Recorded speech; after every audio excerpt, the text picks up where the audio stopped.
अवधूत चिंतन श्री गुरुदेव दत्त श्री स्वामी समर्थ. तुमच्याकडे जर मनी प्लांट नसेल तर तुम्ही तो या दिवाळीमध्ये नक्की लावा, कारण त्याचा खूप फायदा होतो असं वास्तुशास्त्र सांगतंय. आणि जर आधीच तुमच्याकडे मनी प्लांट आहे तर वास्तुशास्त्राच्या नियमांचे पालन तुम्ही करताय ना, कारण तरच तुम्हाला आर्थिक लाभ होणार आहे किंवा तरच तुमच्या घरात सुख समृद्धी येणार आहे. मग वास्तुशास्त्राप्रमाणे मनी प्लांट दिवाळीत का लावावा, त्याचबरोबर जर मनी प्लांट आपल्याकडे आधीच आहे तर तो कोणत्या दिशेला ठेवावा, कशा प्रकारे लावावा याबद्दल थोडक्यात जाणून घेऊया.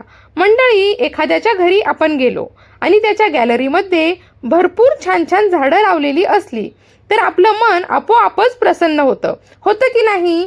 इतकंच कशाला, दुसऱ्यांच्या घरचं जाऊ द्या, आपण आपल्या घरी जरी सुंदर सुंदर झाडं लावली ना तरी मनात एक प्रसन्नता राहते.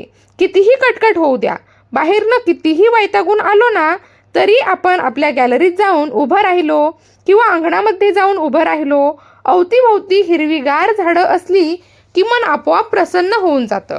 हा अनुभव तुम्हालाही आला असेल. पण त्यातही अशी काही झाडं जर आपण लावली की जी आपल्याला संपन्नता देणार आहे, घरात सौभाग्य वाढवणार आहेत, घरात आनंदाचं वातावरण निर्माण करणार आहेत, मग अशी झाडं असतील तर आणखीन चांगलं नाही का? मग वास्तुशास्त्राप्रमाणे अशी काही झाडं आहेत जी लावली तर घरात सुख समृद्धी येते. त्यामध्ये मनी प्लांटचं नाव आहे. मनी प्लांट हे असं रोप आहे जे आर्थिक बाबींशी संबंधित मानलं जातं.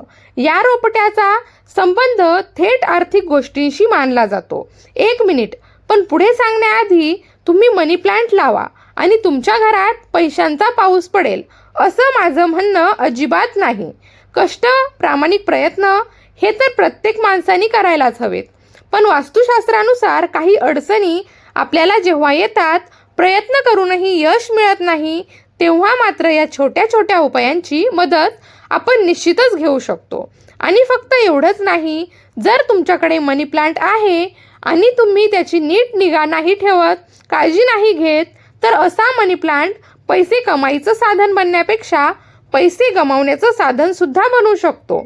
म्हणून काही नियम जे पाळायलाच हवेत. आता बाकीचं खूप झालं, नियम सांगा. सगळ्यात पहिली गोष्ट म्हणजे मनी प्लांट हा कुठेही ठेवून चालणार नाही, तो आग्नेय कोपऱ्यात असायला हवा. आग्नेय कोपरा म्हणजे काय, तर घराची पूर्व आणि दक्षिण यांच्यामधली जी दिशा असते ना त्याला म्हणतात आग्नेय कोपरा. ज्या दिशेला आपलं स्वयंपाकघर असावं असं म्हटलं जातं ना, त्याच दिशेला मनी प्लांट सुद्धा ठेवावा. त्यामुळे सकारात्मक ऊर्जेचा प्रवाह वाढतो आणि आर्थिक स्थिती भक्कम होते. वास्तूने आग्नेय कोपऱ्यात मनी प्लांट ठेवण्यानं ग्रहस्थिती सुद्धा सुधारते. म्हणजे जर तुमच्या पत्रिकेत, तुमच्या कुंडलीमध्ये काही ग्रह खालीवर असतील, ग्रह उच्च नीच स्थितीमध्ये असतील आणि ग्रहांचे चांगले परिणाम तुम्हाला मिळत नसतील तर ती स्थितीसुद्धा या उपायाने सुधारू शकते. मुख्यतः शुक्र बलवान होण्यासाठी, शुक्र म्हणजे पैशाचा ग्रह. आता हा ग्रह संपन्नता, ऐश्वर्य देणारा ग्रह आहे, वैवाहिक सुखाचा ग्रह आहे आणि तो ग्रह सुद्धा बलवान होतो या उपायामुळे. त्याचबरोबर मनी प्लांट कधीही उत्तर पूर्व कोपऱ्यात अर्थात ईशान्य दिशेला ठेवू नये. ईशान्य दिशेला देवघर असावं असं म्हणतात, पण या दिशेला मनी प्लांट मात्र लावू नये. खरं तर उत्तर पूर्व या दोन्ही दिशा झाड लावण्यासाठी वास्तुशास्त्रामध्ये निश्चित सांगितल्या गेल्यात, कारण पूर्व दिशेला सूर्य उगवतो, थेट प्रकाश पूर्व दिशेने आपल्या घरामध्ये येत असतो आणि त्या दिशेने जर मोठी झाडं असतील तर ऊर्जेचा प्रवाह थांबतो किंवा ऊर्जेचा प्रवाह या प्रवाहामध्ये अडथळा निर्माण होतो आणि म्हणून या दिशेला खूप मोठी झाडं लावणे त्याची अशुभ फळं मिळतात असं म्हटलं जातं. पैसा खर्च होतो, पैसा घरात टिकत नाही असा अनुभव येतो असं देखील म्हटलेलं आहे. वास्तुशास्त्रामध्ये रोप लावण्यासाठी काही विशेष तिथीसुद्धा सांगण्यात आल्यात बरं का. शुक्ल पक्षातील अष्टमीपासून कृष्ण पक्षातील सप्तमीपर्यंत मनी प्लांट लावल्याने शुभ फळं मिळतात.